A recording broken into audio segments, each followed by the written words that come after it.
Today I want to talk to you about law number 6 of the laws of teamwork. It's called the law of the catalyst.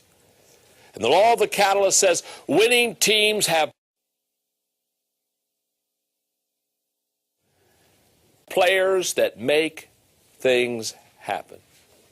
In other words, catalysts are what I call get it done and then some people. That's just who they are.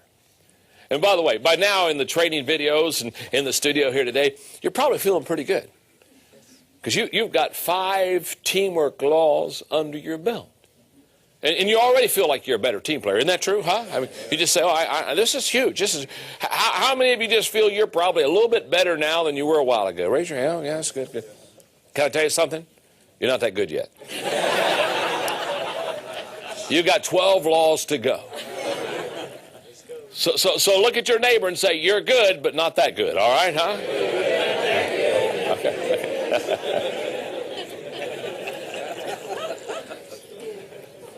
One of the privileges I have in teaching leadership for companies and organizations is every once in a while I get to do something that's really a lot of fun. And this year I was able to go to Washington, D.C. and do the NBA All-Star Game.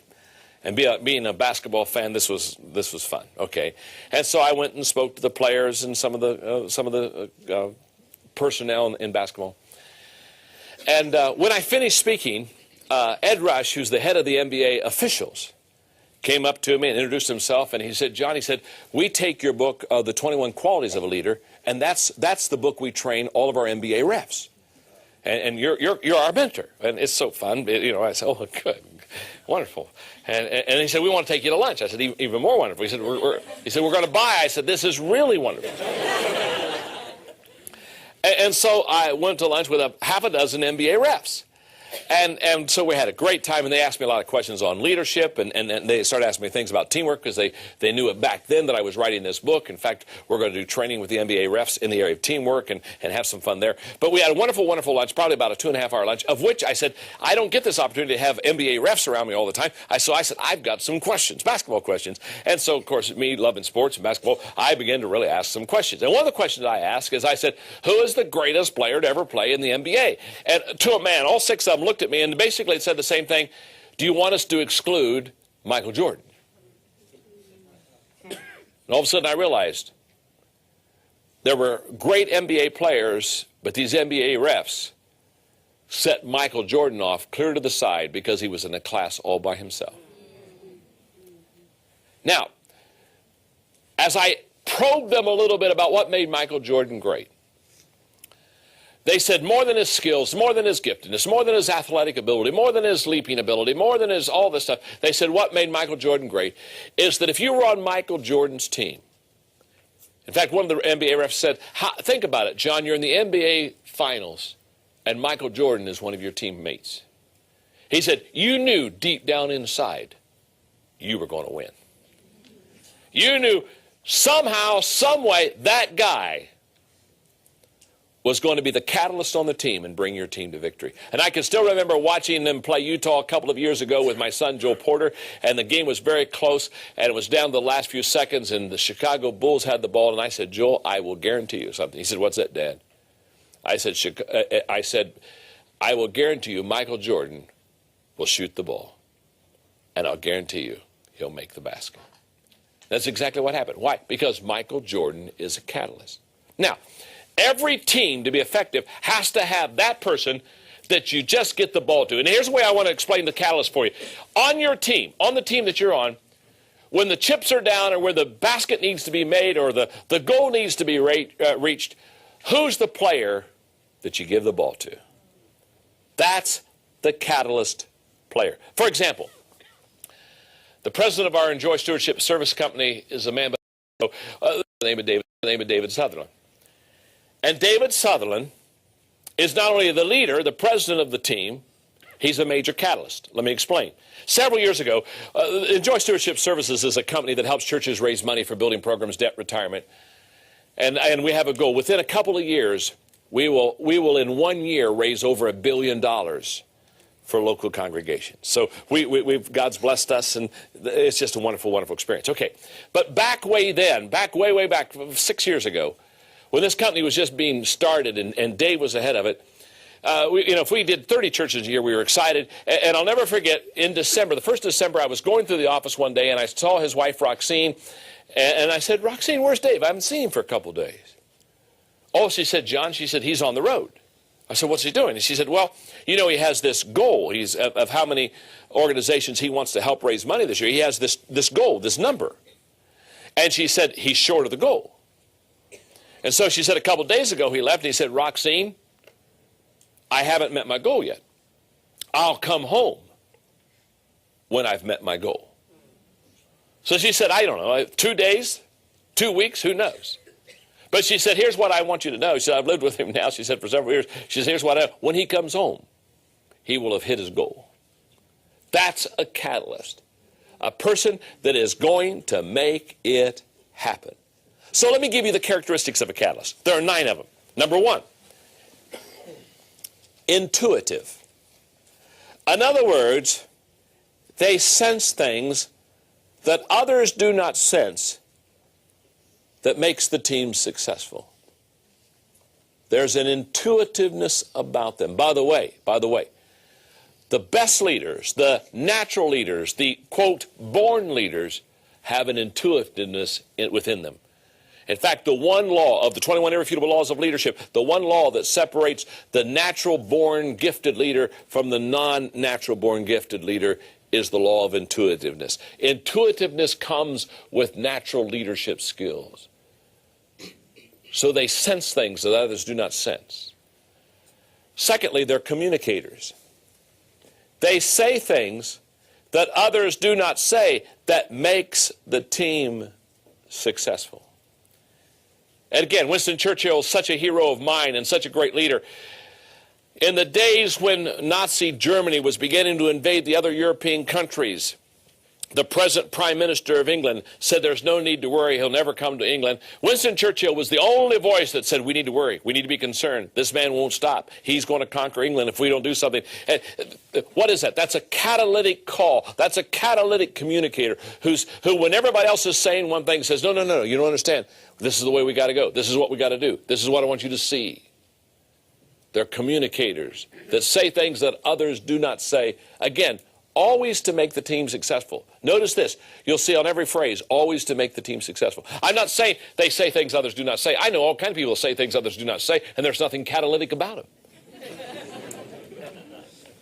Some of them are just downright complainers.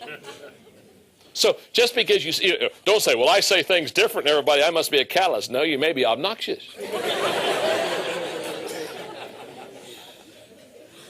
You understand, you say things that others do not say to make the team successful. You sense things that others do not sense to make the team successful. The third characteristic of a catalyst leader is they are initiators. They do things that others do not do that makes the team successful. They initiate. You don't have to tell them. They're already there. In fact, I've always said, you show me a person that can initiate and you show me a person that can close. And you've got the bookends of success right there. But catalytic people are initiators. Number 4, they're passionate. They feel things that others do not feel. Again, that makes the team successful. They're passionate. They're like David facing Goliath, looking at the rest of the army of Israel and says, is there not a cause? I mean, he can't understand it. Why aren't you charging the big boy? Why they aren't charging the big boy? Because they think the big boy's going to hurt him. Hello. You see, they saw the big boy and they said, he's so big he's going to hurt us. David saw the big boy and said, he's so big I can't miss. Passion. Catalytic leaders on a team are passionate. Number 5, they're creative. They think things that others do not think that makes the team successful. They're not boxy people. They have no lines. They jump over acceptable norms to get the job done. I mean, they're again, what are they? They are make it happen people. They're catalytic. Number 6, they are givers. They give things that others do not give. That makes the team successful. They are second mile people, not first mile people. Second mile people. My friend Zig Ziglar said, get on the second mile road, because he says there's less traffic there. How true that is. They're givers. They do their part, quote, and then some. Number 7, they're responsible.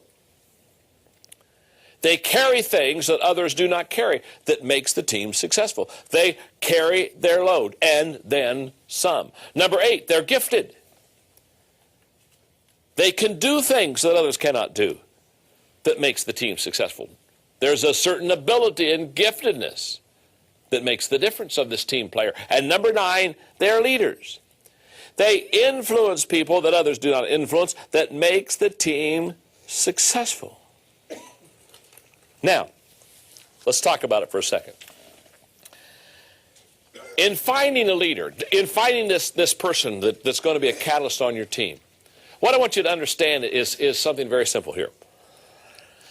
When people ask me to help them get a picture of a leader, one of the first things I share with them about leaders is leaders have the ability to make things happen. That's a fact. Leaders make things happen. In fact, let me put it this way. If you cannot make things happen for yourself, you can't make things happen for others. So the first thing you do when you're looking for a leader is look for somebody who can make things happen. Because if they have the ability to produce, if they have the ability to bring home the bacon, hello? Instead of belch out the bologna?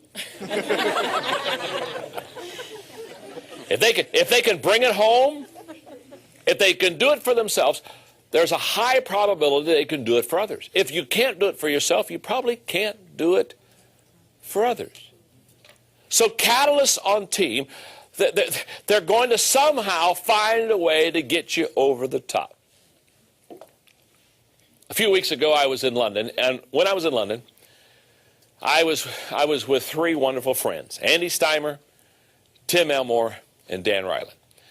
Now, Tim and Dan were with me because for 20 years they've been on my team. So 20 years ago we started the journey together, so I said, guys, let's go to London for a week and let's do stuff we like to do. Let's do a little C.S. Lewis study. Let's do some John Wesley stuff. Let's go to some shows. And we had an incredible time. But Dan Ryland is a Beatles fan. So we went to a play of the Beatles, which he loved. It was good. It was a good play. But then the highlight was the last Saturday morning before we were all to take off to go back to the States. Dan said, what we need to do is we've got to go to Abbey Road. And we've got to go, the picture, you know, where the Beatles are crossing the street at Abbey Road. He said, we have got to take this picture at Abbey Road. And I said, yeah, because I love Beatles. So I said, yeah, you're right. We got to go to Abbey Road. And I just volunteered. I said, I'll be the guy that takes the shoes off. You know what I mean? I'll be the barefoot guy. And so we got a taxi cab because our wives want to go. So we got a couple taxi cabs. And so we pull up to Abbey Road. And much to our disappointment, the road's closed. And there's a big truck out there, you know, with the big ladders on it. And there are cones out over the road and huge sign says road closed. And our cab driver, he pulls up, goes slow, and he says, I'm so sorry. He said, the road's closed. And he started to pull away. I said, stop. Stop. I said, don't go. He said, the road's closed. I said, you don't understand. I said, I think we can make this happen. So I got him to pull over. Now, on the way over, the cab driver told us the whole time we were going over, he kept saying to us, he said, now, guys, I don't want to disappoint you, but he said, this is a pretty popular place. And he said, a whole bunch of people will be here, and usually you have to stand in line, and everybody's got their cameras, and everybody's doing their little job of going across the street, the whole deal. And so he said, I'm not trying to discourage you, but he said, this may be a long wait. Well, it says road closed. There is no wait. So I said, pull the thing over. So we all get out, and the guys are kind of looking at me and says, guys, hang on. And I go over to the workers of the road, the guys over there that put out all the cones and were, you know, basically doing what the workers of the road do, standing at the side of the road.